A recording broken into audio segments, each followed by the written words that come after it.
Halo semuanya, selamat datang. Di sesi bedah materi kali ini kita bakal mengupas tuntas sebuah perjalanan panjang. Perjalanan yang akan membongkar habis evolusi dari jaringan listrik kita. Percaya atau enggak, sistem energi raksasa yang saat ini sedang menghidupkan layar di depan Anda sebenarnya punya sejarah panjang yang membentang sampai 300 tahun ke belakang. Kita akan telusuri bareng-bareng gimana sih umat manusia bisa bertransisi dari tambang batu bara zaman dulu yang super berbahaya menuju sebuah jaringan listrik desentralisasi masa depan yang sangat pintar. Jadi ini bukan cuma sekedar soal teknologi, tapi ini murni kisah tentang inovasi, pengorbanan, dan perjuangan tiada henti untuk menyeimbangkan kebutuhan energi kita yang seolah nggak ada habisnya. Oke, biar kebayang arahnya, mari kita lihat peta perjalanannya. Kita punya 6 babak seru hari ini, mulai dari era uap, ngomongin soal harga nyawa manusia, terus menerangi Pearl Street, analogi ember jaringan, masuk ke puncak batu bara dan energi terbarukan, dan yang terakhir, memberdayakan tepi jaringan. Nah, kita langsung masuk ke babak pertama era uap, yang jadi motor penggerak utama revolusi industri. Jadi begini ceritanya, sebelum listrik jadi raja, revolusi industri itu butuh banget yang namanya tenaga mekanik skala raksasa. Tenaga yang jauh lebih besar dari sekedar tenaga hewan atau manusia. Terus apa solusinya saat itu? Batu bara dan uap air. Kedengarannya sih memang kotor dan berantakan sih, tapi ini benar-benar luar biasa efektif. Bayangin aja, di tahun 1712, Thomas Newcomen dan asistennya berhasil meluncurkan mesin uap komersial pertama untuk memompa air keluar dari tambang batu bara di Inggris. Dari situ, perkembangannya melesat cepat banget bak roket. Tahun 1802, Richard Trevithick menciptakan lokomotif pertama yang berjalan di atas rel, melaju di kecepatan 14 km per jam sambil membawa 70 orang. Gak berhenti di situ, di Amerika pada tahun 1830, lokomotif Tom-Tom buatan Peter Cooper mulai menarik gerbong penumpang pertamanya. Rentetan penemuan ini sungguh mengubah secara permanen hubungan umat manusia dengan konsep ruang, waktu, dan cara kita bekerja selamanya. Bagi orang-orang yang hidup di era itu, inovasi mesin uap ini tuh udah kayak sihir murni. Coba dengar apa kata sejarawan Robert Thurston di tahun 1878. Dia bilang tenaga uap ini ngasih umat manusia tambahan pada setiap kenyamanan dan penciptaan hampir setiap kemewahan yang kita nikmati sekarang. Mesin-mesin ini secara harfiah mendorong peradaban kita maju dengan kecepatan yang belum pernah kebayang sebelumnya. Tapi, nah ini dia masalahnya. Kemewahan luar biasa yang dirasakan di atas tanah ini ternyata sangat kontras dengan harga mahal yang tersembunyi jauh di bawah tanah. Ini membawa kita ke babak kedua, harga nyawa manusia, harga real di balik sebuah kemewahan. Tenaga uap yang kita banggakan tadi jelas gak muncul dari ketiadaan kan? Ia menuntut pengorbanan fisik yang sangat brutal dari orang-orang yang mempertaruhkan nyawa menggali batu bara dari perut bumi. Realitas di bawah sana itu, wah, sungguh mengerikan. Anda bisa lihat dari kutipan penambang ini. Dia menyebut gas metana sebagai pembunuh diam-diam. Anda nggak bisa cium baunya, Anda nggak bisa lihat wujudnya. Di masa-masa awal, para penambang ini kerja hanya menggunakan penerangan lilin. Nah, bayangkan, kalau lilin itu mengenai kantong gas metana yang tersembunyi, ledakan dahsyat bakal terjadi dalam hitungan detik. Salah satu tragedi paling memilukan terjadi di bulan Desember 1907 di Monongah, Virginia Barat, di mana serangkaian ledakan tambang merenggut nyawa 362 penambang sekaligus. Benar-benar memilukan. Kondisi kerja di sana tuh keras dan tanpa ampun. Siapa saja yang butuh uang buat makan, ya dipekerjakan, termasuk perempuan dan anak-anak. Coba pikirkan sejenak, anak-anak yang baru umur 4 tahun disuruh duduk sendirian dalam kegelapan total, cuma buat jadi penjaga pintu ventilasi udara. Sementara itu, para perempuan harus menarik kereta batu bara yang beratnya minta ampun sambil merangkak dengan tangan dan lutut mereka. Di masa itu, nyawa seolah nggak ada harganya. Mereka dituntut buat selalu pasang telinga, mendengarkan suara berderit dari penyangga atap kayu. Karena suara sekecil apapun bisa jadi peringatan terakhir sebelum atap itu runtuh dan mengubur mereka hidup-hidup. Tapi tahukah Anda? Justru dari lingkungan yang begitu ekstrim inilah lahir sebuah rasa persaudaraan dan solidaritas yang sangat kuat di antara para penambang. Sekarang kita beranjak ke babak ketiga, menerangi Pearl Street. Kelahiran dari apa yang kita kenal sebagai jaringan listrik terpusat. Kita melompat ke tahun 1882. Waktu itu, sang penemu legendaris, Thomas Edison, melakukan sesuatu yang ajaib.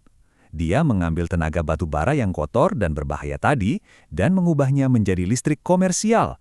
Tapi poin yang paling krusial di sini ada pada angka ini, 82. Iya, cuma 82. Waktu Edison meluncurkan pembangkit listrik Pearl Street yang super monumental di New York, sistem ini awalnya hanya melayani 82 pelanggan. Mungkin kedengarannya sangat kecil buat standar kita hari ini, tapi jangan salah, Itu adalah percikan api yang akhirnya menyalakan seluruh dunia. Stasiun Pearl Street ini adalah pembangkit listrik komersial terpusat pertama di dunia loh. Stasiun ini dibangun di area seluas 15 kali 30 meter di tengah Manhattan, membakar batu bara secara terus-menerus untuk memutar 6 dinamo raksasa. Pada awalnya mereka cuma menyalakan sekitar 400 lampu dengan arus 110 volt DC. Yang lebih keren lagi, stasiun ini juga memelopori sebuah konsep brilian yang disebut kogenerasi. Jadi saat mesin sibuk memproduksi listrik, uap buangan yang panas itu nggak dibuang sia-sia, melainkan disalurkan untuk menghangatkan gedung-gedung di sekitarnya. Cerdas banget kan? Ini juga jadi tonggak sejarah di mana dunia pertama kalinya punya jaringan listrik bawah tanah. Jadi kabel-kabelnya disembunyikan rapi di bawah jalanan kota. Dari sinilah konsep dasar jaringan listrik raksasa kita saat ini lahir. Oke, masuk ke babak keempat. Mari kita bahas analogi ember jaringan. Bagaimana cara kita menyeimbangkan pasokan dan permintaan. Buat paham gimana jaringan listrik terpusat ini berevolusi dan beroperasi sampai hari ini, kita harus ngerti satu hal penting. Ini adalah sistem yang harus, dan saya tekan sekali lagi, wajib terus-menerus menyeimbangkan pasokan energi yang masuk dengan permintaan yang keluar, tepat di detik yang sama. Nggak boleh meleset sedetik pun. Nah, sebelum kita pakai analogi visual, mari kita kenalan dulu sama dua istilah modern yang bakal sering banget kita dengar ke depannya. Pertama, sumber energi terdistribusi atau bahasa kerennya DER. Ini simpelnya adalah aset energi lokal yang ada di rumah atau gedung Anda, misalnya panel surya di atas atap atau bahkan mobil listrik di garasi. Kedua, pembangkit listrik virtual atau VPP. Apa itu? VPP ini pada dasarnya adalah gabungan dari banyak sekali aset DER yang tersebar tadi, tapi bisa dikontrol bareng-bareng oleh operator jaringan. Jadi mereka seolah-olah bertindak kayak satu pembangkit listrik raksasa. Dua hal ini benar-benar jadi alat tempur baru yang krusial buat para perencana jaringan listrik. Dan analogi ini dengan sangat brilian ngejelasin cara kerjanya. Coba bayangin jaringan listrik kita itu kayak sebuah ember besar yang penuh air. Batas airnya ini melambangkan stabilitas dan harus dijaga ketat supaya nggak naik atau turun meski cuma beberapa milimeter. Kalau sampai meleset, wah alat-alat elektronik bisa rusak atau yang terburuk mati lampu total. Oke, perhatikan elemen pertama, selang besar kita. Selang ini terus menuangkan air secara stabil, mewakili pembangkit listrik terpusat zaman dulu, seperti pembangkit batu bara atau gas. Lalu elemen kedua, corong. Ini mewakili sumber energi terbarukan skala besar.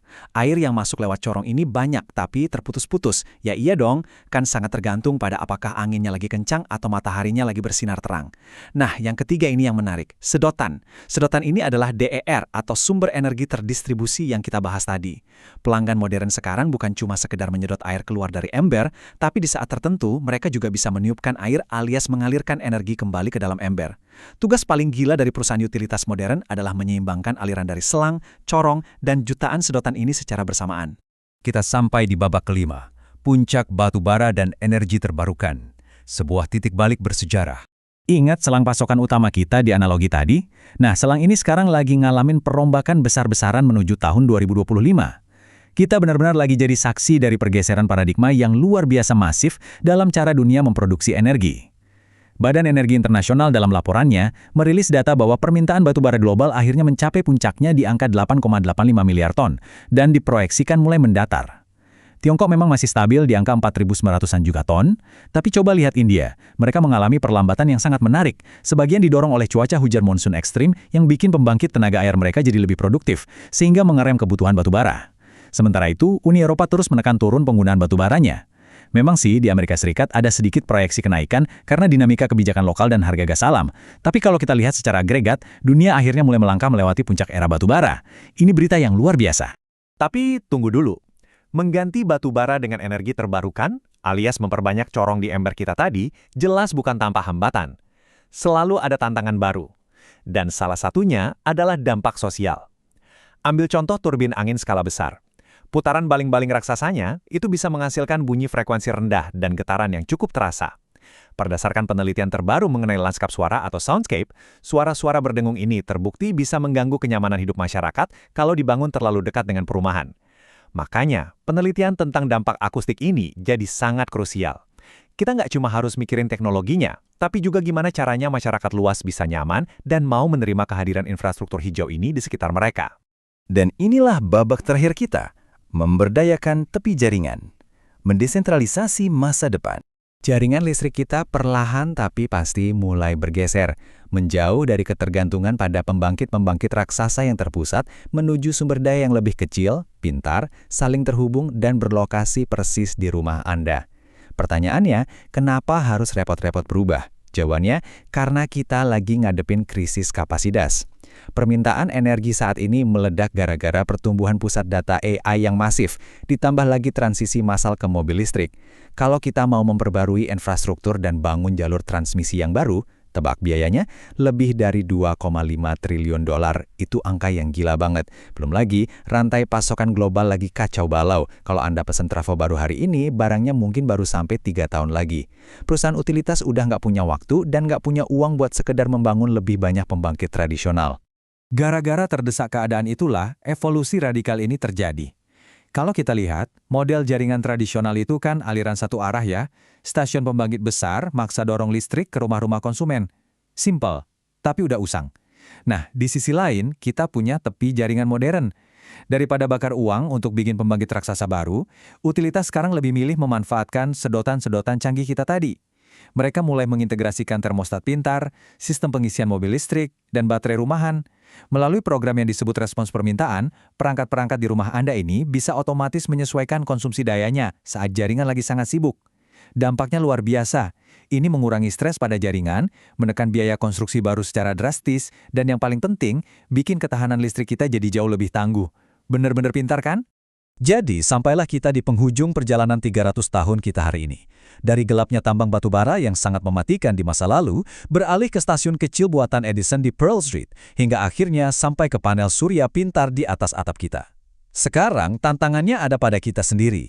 Seiring dengan bergesernya pusat gravitasi energi ke ujung jaringan, coba pikirkan ini, aset apa di rumah Anda saat ini yang pada akhirnya akan ikut berkontribusi dalam pembangkit listrik virtual global di masa depan? Saya harap bedah materi kali ini bisa memperluas pandangan Anda tentang mesin raksasa paling rumit yang pernah diciptakan manusia ini. Tetaplah penasaran dan sampai jumpa di sesi belajar kita berikutnya.